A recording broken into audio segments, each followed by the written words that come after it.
వేదిక మీద ఉన్న గౌరవ ప్రిన్సిపాల్ గారికి, వైస్ ప్రిన్సిపాల్ మేడంకి, ఇప్పటిదాకా మాట్లాడిన అన్నకి, సుదర్శన్ గారికి,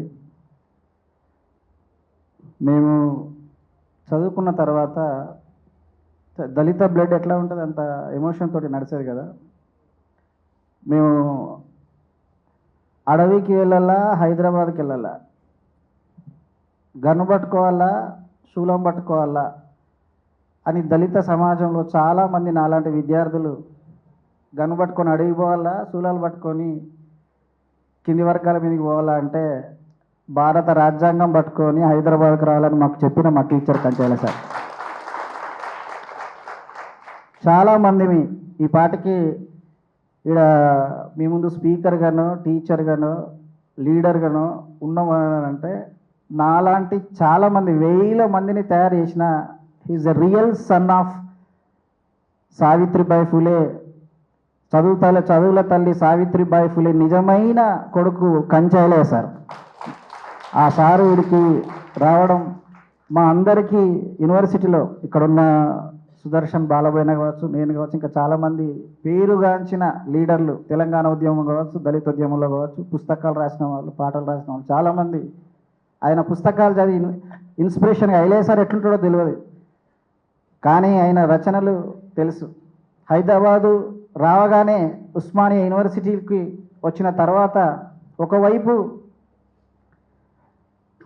కమ్యూనిస్టు రాజ్యం, ఇంకోవైపు రామరాజ్యం, రెండు రాజ్యాలు యూనివర్సిటీలో వేయలేదు, ఎప్పటికీ ఫైట్ జరిగేది.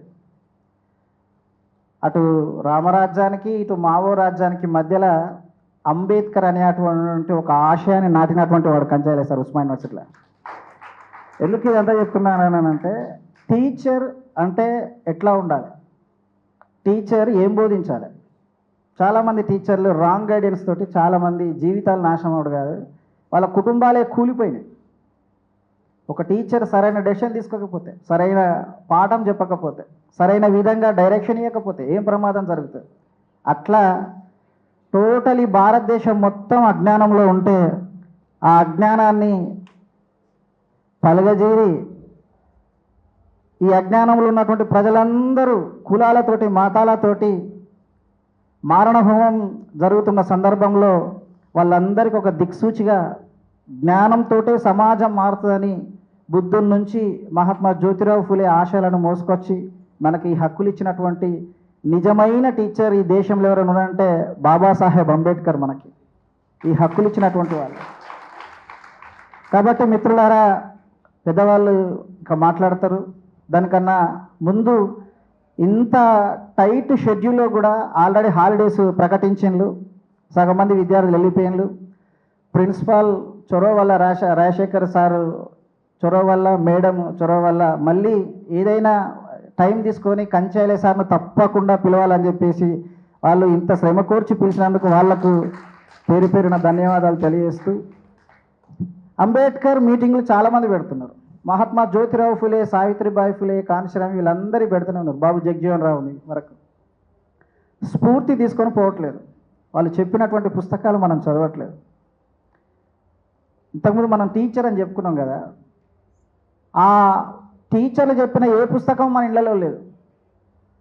మా ఇంట్లో మా బల్లో టీచర్ అంబేద్కర్, మా బతుకు టార్చు అంబేద్కర్, మా బల్లో టీచర్ అంబేద్కర్, మా బ్రతుకు టార్చు అంబేద్కర్, మా ఫ్యూచర్ టార్చు అంబేద్కర్, భారత్కు మార్క్స్ అంబేద్కర్, జగో జాగో అంబేద్కర్. నానా కూర్చోండి, పర్లేదు కూర్చోండి, అందరు కూర్చోండి.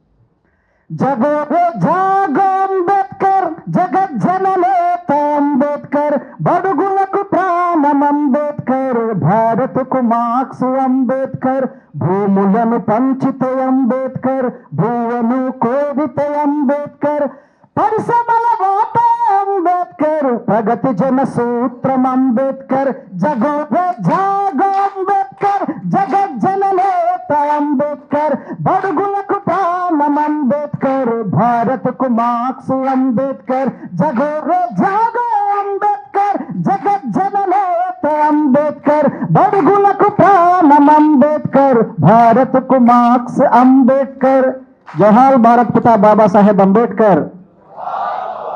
కానీ మై డియర్ స్టూడెంట్స్, ఇది కాలేజీ కాబట్టి ఐడియాలజికల్ ఫైట్ ఈ దేశంలో బాబాసాహెబ్ వారసులకు మనం వారసులకు ఎట్లా జరుగుతున్నది మనం చూస్తూ ఉన్నాం.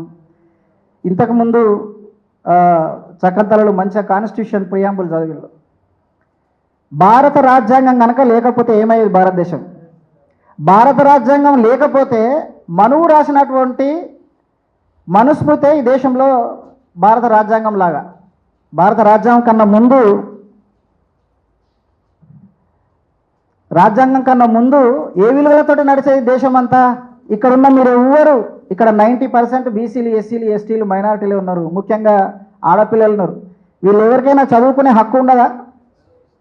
ఎవరికైనా మాట్లాడే హక్కు ఉన్నదా? ఎవరైనా నిర్ణయం తీసుకునే హక్కు ఉన్నదా? ఎవరైనా వాళ్ళ ఓటుతోటి వాళ్ళ రాజ్యంలోకి రావచ్చు అనే హక్కు ఉన్నదా? సింహాసనం మీద కూర్చునే హక్కు ఉన్నదా? కనీసం భూమి ఉండే హక్కు ఉన్నదా? కనీసం నీ ఒంటి మీద బట్టలు ఉండే హక్కు ఉన్నదా? ఒంటి మీద కంటి నిండా నిద్ర లేనటువంటి వాళ్ళం, ఒంటి నిండా బట్ట లేనటువంటి వాళ్ళం, కడుపు నిండా తిండి లేనటువంటి వాళ్ళం, మెదడు నిండా జ్ఞానం లేనటువంటి వాళ్ళం. ఈ జ్ఞానాన్ని, ఈ ఆత్మగౌరవాన్ని, సర్వస్వాన్ని ఇచ్చి నీకు బట్టలు వేసి, సూట్ వేసి, చేతిలో పుస్తకం పెట్టి ఇంత పెద్ద హైదరాబాద్లో నిలబెట్టిండు. దట్ ఈస్ భారత్ పితా బాబాసాహెబ్ అంబేద్కర్. ఈ పోరాటం అంతా జరగక ముందుకు మన తల్లిదండ్రులు ఎందుకు చదువుకోలేదు? మన తాతలు ఎందుకు బానిసత్వంలో ఉన్నారు? కనీసం వాళ్ళకు భూమి, ఆత్మగౌరవం కాదు కదా, కనీసం బట్టలు కూడా లేవు. అలాంటి స్థితి నుంచి నువ్వు హైదరాబాద్కి వచ్చి నిజాం కాలేజీలో చదువుతున్నావు అంటే ఎన్ని పోరాటాలు అయి ఉంటాయి, ఎంతమంది తలికాయలు తెగి ఉంటాయి, ఎంత రక్త తర్పణం జరిగి ఉంటుంది. దీన్నంతటిని కనీసం ఆ మహనీయుల యొక్క వారసత్వాన్ని కొనసాగించాలి. భారత రాజ్యాంగ విలువలను, ఆ హక్కులను ఎంతో మంది పోరాడితే బాబాసాహెబ్ అంబేద్కర్ తన కన్న బిడ్డలను చంపుకుంటే రమాకు లెటర్ రాస్తాడు తన భార్యకు, రమా ఎట్లనైనా సరే కుటుంబ పరిస్థితులు ఎట్లా ఉన్నా పైసలు మాత్రం ఎంతున్నా కానీ వాళ్ళు పంపించు అంటారు. అయ్యా తండ్రి, ఇక్కడ పిల్లలందరూ చనిపోతున్నారు, హాస్పిటల్ తీసుకుపోవడం కాదు కదా, కనీసం తినడానికి తిండి కూడా లేదు అని అంటే, తిండి లేకపోయినా ఒకవేళ మనం వైద్యం చేయించకపోతే మన బిడ్డలే చనిపోతారు. నువ్వు పైసలు పంపకపోతే, నేను చదవకపోతే, రాజ్యాంగం రాసి వీళ్ళతోటి, ఈ అగ్రవర్ణాలతోటి, మనువులతోటి కొట్లాడకపోతే, రాజ్యాంగం రాయకపోతే కోట్లాది మంది మన బిడ్డలు చచ్చిపోతారు. కాబట్టి దానికోసం మన పిల్లలు చనిపోయినా మంచిగా రమ్మా అంటాడు. మహాత్మా జ్యోతిరావు ఫూలే, సావిత్రిబాయి ఫూలే అంత పోరాడి బిడ్డలు కూడా కనుక్కోలే, ఏ బిడ్డలను కూడా కనలే. వాళ్ళు మనల్ని, ఈ అంటరాని వాళ్ళనే, ఈ శూద్రులనే, వీళ్ళనే వీళ్ళందరూ మన పిల్లలు అనుకున్నారు. వాళ్ళ మీద ఎన్ని దాడులు జరిగినా, బురద వేసినా, బూతులు తిట్టినా, ఏం తిట్టినా సరే వాళ్ళకు మనం చదువు చెప్పాల్సిందే. చివరికి సావిత్రిబాయి ఫులే వాళ్ళ దంపతులు ఎట్లా చనిపోయిన అనంటే, రోగాలు వచ్చి అంటరాని వాడలంతా రోగాలు వస్తే కానీ మనుషులను చూసే అవకాశం లేదు కదా, ఇంకా వైద్యం చేసే అవకాశం ఎక్కడ ఉంటుంది? అట్లాంటి టైంలో మన కోసం వైద్యం చేయించి, అంటే శారీరకంగా వైద్యము, మానసికంగా జ్ఞానంతో వైద్యం చేయించి చివరికి ఆ రోగాలతోటి ఆ అంటరాని వాడల్లో మరణించినటువంటి వాళ్ళు సావిత్రిబాయి ఫూలే, చదువుల తల్లి సావిత్రిబాయి ఫూలే, మహాత్మా జ్యోతిరావు ఫూలే. కాబట్టి మనం చాలా మీటింగ్లకు వింటున్నాం. ఎందుకంటే ఇప్పుడు అసలైన అంబేద్కర్లు కాకుండా మిగతా అంబేద్కరైట్లు చెప్పడమే, అంబేద్కర్ గురించి చెప్పడమే ఎక్కువైతున్నది. వాళ్ళు రాజకీయ నాయకుల టైప్ అంబేద్కర్లు ఒక రకంగా ఉన్నారు. అంబేద్కర్ జయంతులు వచ్చినప్పుడు అంబేద్కర్ గురించి మాట్లాడారు, అంబేద్కరైట్లు ఒక రకంగా ఉన్నారు. అట్లనే అన్ని పార్టీలలో ఉండి అంబేద్కర్ విగ్రహాలను పెట్టడము, అంబేద్కర్ పుస్తకాలను పంచడం, అంబేద్కర్ ఆయన గురించి అంటే హాళ్ళు కట్టినాం, కమ్యూనిటీ హాళ్ళు కట్టినాం చెప్పేవాళ్ళు ఉన్నారు. అట్లనే సమయం వచ్చిన సందర్భంలో అన్ని పార్టీలలో ఉన్నటువంటి వాళ్ళు కూడా అంబేద్కర్ గురించి గొప్ప ఉపన్యాసాలు ఇచ్చేటోళ్ళు ఉన్నారు, మాట్లాడే వాళ్ళు ఉన్నారు, పాటలు రాసే వాళ్ళు ఉన్నారు. కానీ అంబేద్కర్ ఆశయాన్ని తీసుకుపోయేటోళ్ళు లేరు. మీలాంటి వాళ్ళు, నాలాంటి వాళ్ళే తీసుకుపోవాలి అంబేద్కర్ ఆశయాన్ని. నువ్వు నేనే తీసుకుపోవాలి. హక్కులు ఇచ్చినటువంటి ఆ మహనీయుని, ఆ పోరాటాన్ని, ఆ త్యాగాన్ని మనమే తీసుకుపోవాలి. ఇంకా చాలా మనం మాట్లాడుకోవచ్చు, ఎప్పటికీ మనం మాట్లాడతాం. కాబట్టి వచ్చినటువంటి గౌరవనీయులు మా టీచర్ ప్రొఫెసర్ కంచాయలే సార్ ఇక్కడే ఉన్నాడు, మిగతా వీళ్ళందరూ ఉన్నారు, వాళ్ళ ఉపన్యాసాలు మనం వినాలి. కాబట్టి అందరూ మళ్ళీ ఒకసారి జోహార్ భారత్ పితా బాబాసాహెబ్ అంబేద్కర్. తప్పకుండా ఆయన రాసిన పుస్తకాలను, వాళ్ళు చేసిన పోరాటాన్ని ఒక 2 రోజులైనా మనం చదువుకోవాలి. ఇప్పుడు హాలిడేస్ ఉన్నాయి. హాలిడేస్లో కనీసం ఒక్కరు ఈ మహనీయులు ఒక్కొక్క పుస్తకం అన్న చదవండి ఈ హాలిడేస్లో. చదువుతారా? చదివే వాళ్ళు ఒకసారి చదువుతాండి.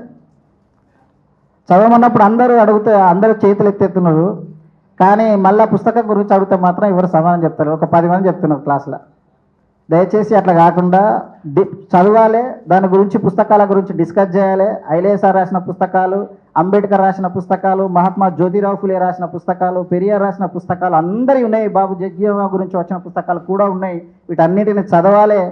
అసలు సమాజం మన చరిత్ర ఎప్పుడు కానీ నువ్వు అంటే ఈ చరిత్ర అంతా నీకు అర్థం కాకపోతే నువ్వు చరిత్ర నిర్మించలేవని బాబాసాహెబ్ అన్నట్టు, ఈ చరిత్ర కనుక నీకు అర్థం కాకపోతే మనం కూడా కన్ఫ్యూజన్లో పడతాము. అందరూ పోయేటువంటి ఆ దారిలో పోతే ఇప్పటికీ దేశం ఎట్లా నాశనం అవుతుందో మనం చూస్తూ ఉన్నాం. హింసలతోటి, కుట్రలతోటి, కులాలతోటి, మతాలతోటి ఎంత హింస జరుగుతుందో మనం అందరం చూస్తున్నాం. కాబట్టి భారత రాజ్యాంగం అందుకే గణతంత్ర లౌకిక ప్రజాస్వామిక గణతంత్ర సెక్యులర్ గణతంత్ర రాజ్యం అందరినీ సమానంగా చూసేది. లిబర్టీ, ఈక్వాలిటీ, ఫెటర్నిటీ, నిజమైనటువంటి ఎవరైనా సరే ఈ విలువలతోటి బతకాలి, ఈ విలువలతోటి నడవాలి, ఈ విలువలతోటి నడిపించాలి అని చెప్పినటువంటి ఈ సూత్రాలను, ఈ మౌలికమైనటువంటి అంశాలను మనం అర్థం చేసుకోవాలని మనస్ఫూర్తిగా కోరుకుంటూ ఈ అవకాశం ఇచ్చిన మీ అందరికీ పేరు పేరున జై భీమ్.